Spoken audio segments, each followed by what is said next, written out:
Hello everyone and welcome to the potion tutorial series part 2. In this one we'll be creating the start of the shader for the potion itself, and we'll also take a look at the geometry node setup to create the wavy displacement of the top of the potion.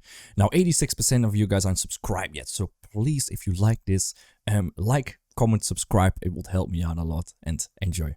But that's not completely what we want. We want this to become a liquid, of course. So how do we do that? Well, let's create a new material first there. And let's just actually hit the minus and hit the plus so we can create a new one. And we can create whatever kind of fluid we want here. I'm just going to make sure that this object is smaller than our flask. So hit S, and I'm just going to scale this down ever so slightly so there's no intersection with our actual glass material. And now we can just give it a color, for example, blue or purple, whatever. And we can set our roughness to be lower and set this to be darker. I think that's gonna look cool, more into a purple tint. And what we can do now is actually add a little bit of transmission there as well. And lower the alpha a little bit. And we can actually give a bit of displacement volume to this surface, to this volume as well. Shift A, volume absorption there, and connect it to your volume. And we can now set the density to like 5, for example, and we can just crank our color to be, well, whatever we want, pretty much. And let's lower the alpha a little bit as well. So we really do have that volume look. You can even add just a tiny bit of surface color here and really just play around with that volume. Right? I think that looks quite nice. Okay, now I want a little bit of IOR of water, 1.33. I think that will help. So there we go. A nice looking potion, I suppose. You can play around with this color of the volume as well. For example, we could make this a noise texture, right? That we use as a color, a ramp. And we want the black values, for example, to be more of a purple color. And this white color to be more of an actual pink color, right? And we can just drag these closer. Just like that, and we can actually play around with how that looks, right? And you can get really interesting effects, and we can even do a bit of magic with this vector. If you hit Ctrl T, this is our texture coordinate. We're mapping it, and we can hit Shift A and do some vector math here, and we can actually add, let's say, a wave texture, right? And just set this to be, let's say, Y direction, or maybe Z. There we go, Z looks better, I suppose. We can scale this down like so. We can add a bit of distortion like that. And let's see how our noise texture looks, right? You can see that we get some cool kind of magic swirl effects. Lower the scale a little bit as well. And let's lower the scale of our wave texture as well. Maybe do add a bit like that. And let's just see how this color ramp looks. And let's see how our material looks as well. Right, and that's looking quite interesting. So if I hide my flask, and we can really play around with this color here, right? You can start seeing how cool this looks. And let's hit Shift S, cursor to select it, and let's hit Shift A and find a light and find a point light, and let's move that nicely in our potion. Now just set the strength to be higher, add a little bit of a radius as well. Something like that, and we can now go to the object visibility, and we can actually disable the transmission. There we go. So now that point itself, that light is not visible through the volume, right? If we enable this, you can actually see it. If we disable, it's gone, and we can set this to be, let's make it a tiny bit smaller like that, and we can set the color to be something cool as well, like a magical kind of thing. All right, quite interesting. Maybe the power is a bit too much though. Something like that, maybe. Quite interesting. Let's unhide our glass, and there we go. A cool looking potion, right? So let's say we want to create some kind of a bubble effects or whatever, something that happens in the potion. What we can do is let's go to solid view for now and hide our actual flask. And I'm going to select my potion and go to a geometry node editor, and I'm going to hit new here, right? And let's also just collapse this there. And let's zoom in a little bit. Now I want to hit Shift A and find a set position node. And I want to change the position of the top layer here a little bit. And to do that, we can actually give a selection input. For example, what we can do is, let's drag this out to a position. There we go, Shift A, compare. And I want to compare the Z location, so the height, Shift A, separate X, Y, Z. I'm gonna take the Z value and compare it to, well, we can just set 1 for now. And we can just set a bit of an offset, let's say into the Y direction, like that.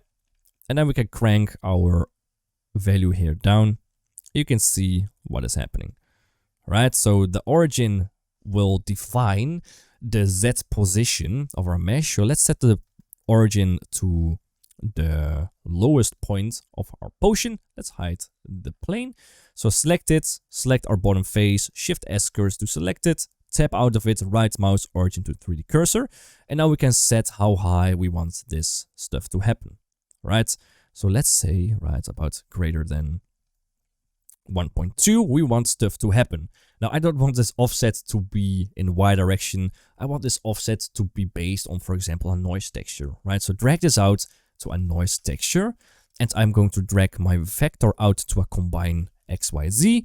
And then we're going to drag the vector into the offset. And I'm going to uncheck normalize. And I'm going to drag the vector into the Z position. And that way we will get like a Z kind of offset for our potion. We can scale this down by a lot, like so. And we can hit Shift A, find a vector math, set to scale. So we can tune down a bit how much this is actually going to be moving. Find scale. Where is scale? It is under my view. There it is.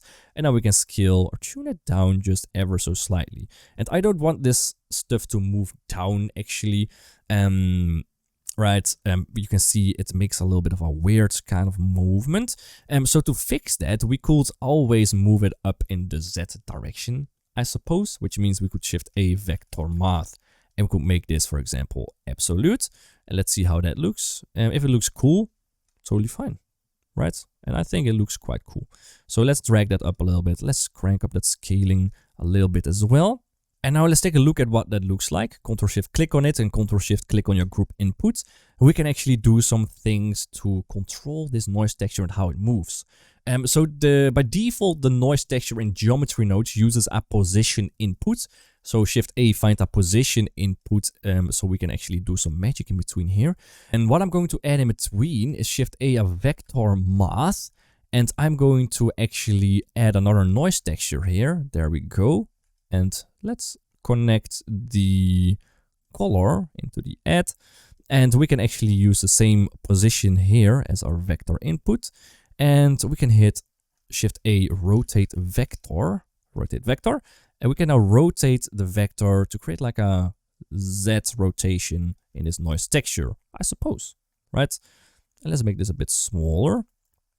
And if we now rotate that, it looks quite interesting, I suppose. Right, you can see what's happening here. And perhaps we need a bit more subdivision. Set this to 4, just so we can see what we're doing.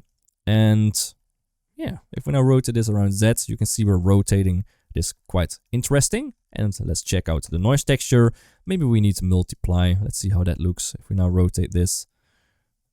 Not completely what I'm hoping for. Maybe subtract. Let's see. I think that looks a bit better already. And I'm going to animate this Z value with hashtag, which is a driver frame divided by 20 maybe. It's too fast. Divided by 200. Let's see how quick that goes. Yeah, that's much smoother. And let's scale this down a bit, or more close to 0. Like that. And let's animate the 3D to be 4D. And let's set our W to hashtag frame divided by 200 as well. Maybe a bit more, 400. So it moves over time a little bit as well. And then we can do the same here. Set this to 4D and hashtag frame divided by 200 maybe. And let's crank up that scaling a little bit. right? So now everything is moving a little bit and it moves in a fun way. So now we can, I'm not sure why this multiply value is here, but fine. We can see this combine XYZ looks like this, and perhaps we need to just smoothen everything out just a tiny little bit. Now I want this to be a bit smoother, so I'm gonna enable normalizer here and there as well. And let's just see how that looks in terms of our movement. So just delete the viewer node, delete. Let's just see what is happening here. All right, so let's disable normalize. That actually looks a little bit better. Yeah, but let's actually hit Shift A and find a blur attribute node. Let's just blur everything out a little bit, like so.